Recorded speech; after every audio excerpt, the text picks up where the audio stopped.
When you step into a forest or sit beside a river or watch the tide come and go, something inside you shifts.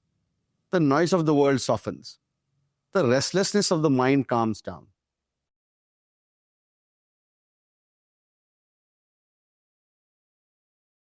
Nature is not only beautiful, it is wise. Every river, every tree, every tide carries a lesson. And when you pay attention, you realize nature has been your teacher all along. The rishis lived in forests, not because they needed escape, but because they needed reminders. The forest whispered patience, the river whispered flow, and the tides whispered rhythm. And to keep those lessons alive, they lit Agnihotra, the fire that connects the rhythms of the earth to the rhythm of man. The Atharva Ved calls the earth Bhumi Mata, Mother Earth, and describes her as the one who holds all beings steady in rhythm. The ancients watched closely. The river never resists the rock in its way. It bends, it flows, it carves a path slowly, teaching resilience without resistance. The tree gives fruit, shade, and oxygen without asking for anything in return, teaching generosity and patience. The tides rise and fall with the moon, teaching surrender to forces greater than ourselves. Even today, modern science calls this biophilia, the healing power of being in nature. Walking in forests lowers blood pressure. Listening to rivers reduces stress. Watching waves restores focus. But the ancients didn't stop with observation. They built rituals that wove human life into these rhythms. At sunrise and sunset, when birds return to their nests and flowers close or open, they lit Agnihotra. Why? Because those times are nature's own prayer. The entire earth is shifting from one state to another, and the fire tunes you to that same shift. So Agnihotra became a way of living, the lessons of nature, not just admiring them.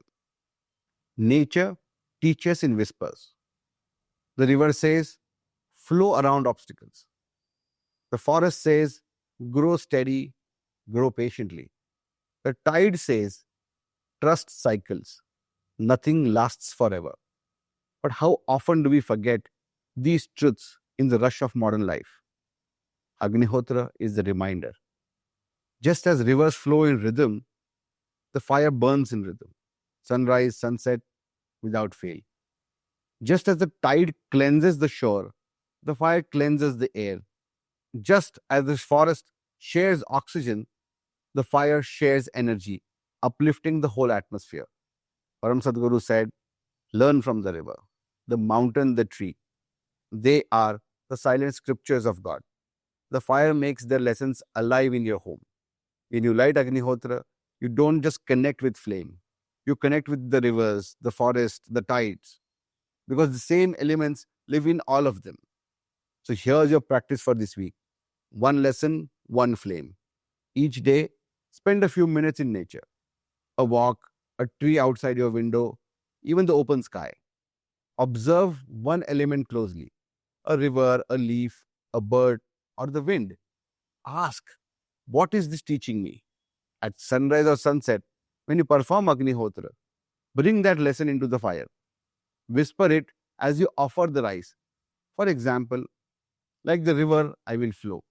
Like the tree, I will stand steady. Like the tide, I will trust the cycle. Close with the mantra, Idam Namama. This lesson is not mine. This flame is not mine. It belongs to the rhythm of life itself. The river does not resist. The tree does not rush. The tide does not fight its fall. Why should you? Nature is not just scenery, it is scripture. And Agnihotra is how you bring that scripture into your daily life, turning the lessons of forest, rivers, and the tides into practice. So tomorrow, when you step outside, listen. When you light your fire, remember, this is not only flame, it is river, it is a forest, it is the tide. The world doesn't need more people fighting against nature. It needs people living with it. flowing, steady, and in rhythm.